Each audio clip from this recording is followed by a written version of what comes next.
Well, clearly on the scoreboard, but our contest was really strong.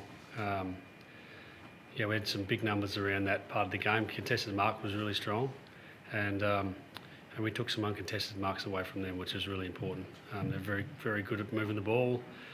Showed at times how dangerous they can be when you let them, move the ball with angles and things. And I mentioned a couple of those things. Did you think you could get them in the contest? Was that something you went into the game? No, look, honestly, going in the game, they're such a, they're such a hard team to play against, and we've had years of struggle to beat them, and even when we were 4 or 5 goals up last year, we just couldn't hold on, and got great respect for them. And so we come in tonight thinking this is going to be a hard game, and I thought it was a really cracking game of footy early, and then the game, we got it on our terms, and I thought it was a great performance by our guys.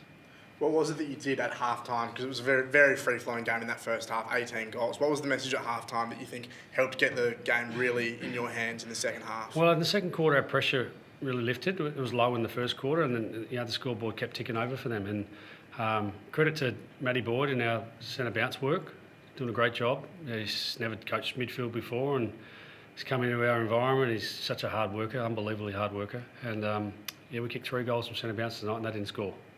With Brody Grundy and all their great mids, and that's a huge benefit on this ground. You get territory, and it's go a long way to winning the game. So half time was about pressure really, and the only way you get pressure is keeping the ball off their uncontested marks mostly, but a couple of things like that. Scott Pendlebury in the action, who's immense. Yeah, no, but we love Pendles. Like he's such a leader and a coach on the field for us, and he just organises everything. He just gets everything in tune. Like he just has this ability to connect others. Like Lockie Sullivan comes in and plays a role for us, and Pendles is connected with him all game. And so then he has impact in the game, and he's pretty incredible. You mentioned you were trying to get Ned Long where he was not being a sub last week or whatever you said. Yeah, I don't think he'll be sub for a while. His game was remarkable right from the start. His contest work is so strong. He looks such a beast at the contest, and if he's not winning it himself, he's getting it back. We just rewarded him inside. It was hard to tell him a couple of weeks in a row that he's a sub, but tonight, so just go enjoy it, mate. And he's elevated our midfield. Has he jumped out of the ground? Because last year he was kind of thereabouts. Yeah, well, he was a mid-season pick. So he did little bits of pre-season with us, but played in our VFL, and he's had a full pre-season, a year of growth in himself, and believe in him, and we believe in him enormously. And he complements our group right now. He adds pressure, and then he's sort of tonight. He's going to be hard to stop when he plays like that.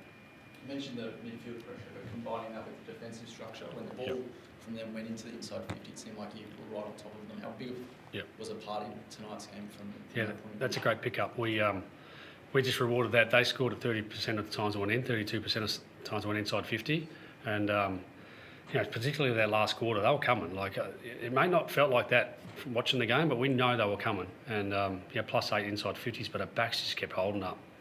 And that's part of our system, but also some individuals having really good moments. I thought Darcy really had a great game again tonight. So did Billy Frampton, and across the whole board, the backs there were all connected. So, it's an important part of the game is you lose territory to be able to defend your ground, and they did it really well tonight. How important is Steele sideline? We had 13 score involvements in the thick of the action, when it was hot. Yeah. He's contest to contest. Well, you watch him. He's an elite runner. He's arguably our best runner. And when the ball left the scrimmages, he's the next one turning up in the screen, and looks really sharp, doesn't he? It's going well. You had 3 significant outs. Just your thoughts on the games of Perryman, who basically went back for the Houston role, but the work that McCreary, Myercheck and Jamie did just in covering for the talent you had out. Oh, we touched on it before the game. Not the number on your back. It's how you fit in, and the system and the spirit that you play with, and we look really well connected, and we want to take great pride in that. You come watch us. We want to look like we're in tune with each other. We want to make sure that. And thanks to our fans for turning up here in Adelaide, record sellout crowd. Our fans are incredible. We love you so much. we want to put on a show for them. We want to entertain. This is gather round. Everyone in the footy industry's come to Adelaide to watch, footy and be entertained. So we want to entertain, and I loved how we played a system that allowed us to move the ball and defend the ground. It's something we want to be known for. You're taking some pretty handy momentum into the next Thursday night against the reigning premiers on their deck, Craig. It's going to be a pretty good one. Yeah, it's going to be a great game, and they're going to be hard to beat. But we'll stay here for a minute. We've got 6 days to get ready for that, and we'll stay here and we'll watch Brisbane tomorrow, and then we'll go up there with good confidence. Darcy Moore seems to have rediscovered his form in recent weeks. Has he done much to adjust his game over the off-season? I think he's had a great pre-season. I think his leadership's gone to another level.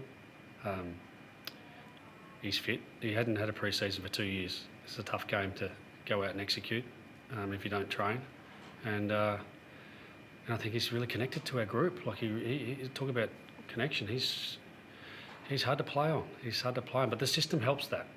Billy Frampton did a great job to support that, and Howie, they're in tune with each other. You see that. I'm not saying something that's not real. Really pleasing that our leaders play well, and he's doing that right now. Do you think he's found? I mean, it took a while with Nathan Murphy, obviously out last year, to readjust with Frampton and then McInnes and so on. I think Ruffy coaching our backs. For second year, there's some chemistry there. They've been working on. We tweaked a few things in the pre-season, and we're starting to see benefit from that. We didn't like the way we defended the ground. You don't keep the opposition to 32% inside 50s with that good system and scores per inside 50. So we've tweaked a few things, and Ruffy's done a great job. He's coaching those boys really well. You'd be a pretty big fan of gather round fly. It's now 10 on the trot at Adelaide Oval. Is there any chat about that going into the game? No, we don't stay there. But the ground itself is different. You have to play a bit different, and the contested marks was a big part of that. You've got to take contests a bit more. It's a lot thinner than the MCG. I love gather round. I think this is. I know it's only early days, but the last couple of days feels another level of this gather round, and everyone's sort of got wind of this is a pretty cool place to come. And I love Adelaide. Love my mum. I went and saw her today for breakfast. Filled up my own cup, and it's a great place. And Adelaide do a great job. We're very lucky and grateful to be part of this.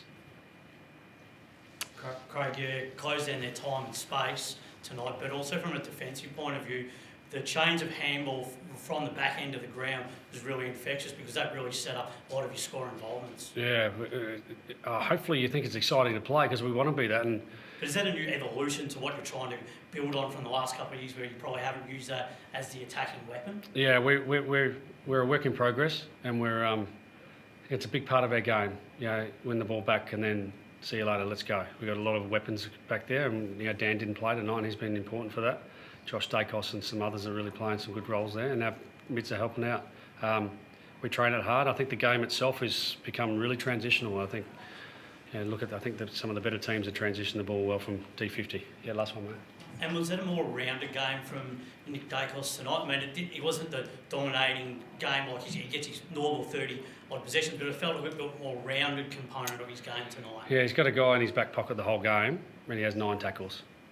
I'm not concerned about the numbers because I know he'll accumulate, but the 9 tackles is something we celebrate, and he's contributing in ways that, if you watch the tape close enough, you see he's doing things for others, which we really love. And it's a hard game, this one, and the opposition are trying to take him away. And I think we can do some subtle little things to make it a bit easier for Nick. But we're proud of his defensive game tonight. Was Jamie Elliott okay?